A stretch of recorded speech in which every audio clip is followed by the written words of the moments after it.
Speed breaker कितना भी बड़ा हो, गति धीमी करने से झटके नहीं लगते। उसी तरह मुसीबत कितनी भी बड़ी हो, शांति से विचार करने पर जीवन में झटके नहीं लगते। इच्छा पूरी नहीं होती तो क्रोध बढ़ता है और इच्छा पूरी होती है तो लोभ बढ़ता है। इसीलिए जीवन की परिस्थिति में धैर्य बनाए रखना ही श्रेष्ठता है। जब हम बड़े हो जाते हैं तो हमें पेंसिल के बदले पेन दे दिया जाता है, इसलिए कि हम समझ जाएं अब हमारी गलतियों को मिटाना आसान नहीं है। किस्मत जैसी कोई चीज़ नहीं होती, उसे हम बनाते हैं अपनी मेहनत से, अपने लगन से और अपने जुनून से। 2 अक्षर का होता है लक, 2.5 अक्षर का होता है भाग्य, 3 अक्षर का होता है नसीब, 3.5 अक्षर की होती है किस्मत। मगर ये चारों अक्षर के शब्द मेहनत के सामने छोटे होते हैं। अपने हौसले को ये मत बताओ कि तुम्हारी परेशानी कितनी बड़ी है, अपनी परेशानी को यह बताओ कि तुम्हारा हौसला कितना बड़ा है। खुशी एक ऐसा एहसास है जिसकी हर किसी को तलाश है। गम एक ऐसा अनुभव है जो सबके पास है।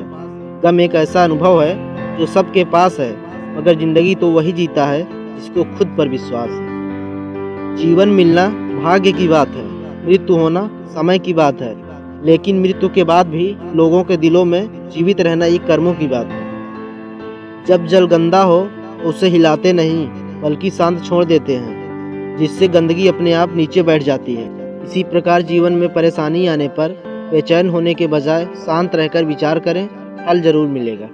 मुश्किलों को कुछ इस तरह से टक्कर दो, जीतो तो भी इतिहास और हारो तो भी इतिहास बन जा। बख्श देता है खुदा उनको जिनकी किस्मत खराब होती है, वो हरगिज नहीं बख्शे जाएंगे जिनकी नीयत खराब होती है। जब तक हम किसी को शुरू नहीं करते तब तक वह नामुमकिन लगता है, लेकिन जिस दिन हम पैर रख देते हैं वह मुमकिन हो जाता है। हर एक काम आसान है, केवल आपके अंदर आवाज़ होनी चाहिए। शहंशाह या राजा बनने के लिए कभी कभी हमें गुलामों की तरह मेहनत करनी पड़ती है। आपका सोचना बेकार जा सकता है, आपकी योजनाएं बेकार जा सकती हैं, लेकिन आपकी कड़ी मेहनत कभी बेकार नहीं जाती। वो एक न एक दिन आपके जीवन में रंग जरूर लाती है। विनर के पास हर समस्या का कोई न कोई हल जरूर होता है। अपने जीवन का लक्ष्य निर्धारित करो और सभी दूसरे विचार को अपने दिमाग से निकाल दो, यही सफलता की कुंजी है। एक बात हमेशा याद रखना, बड़े सपने देखने वाले कभी भी अपनी उड़ान दूसरों को देखकर नहीं भरते। सिर्फ सोचने से नहीं होता, यहाँ कुछ करके दिखाना पड़ता है।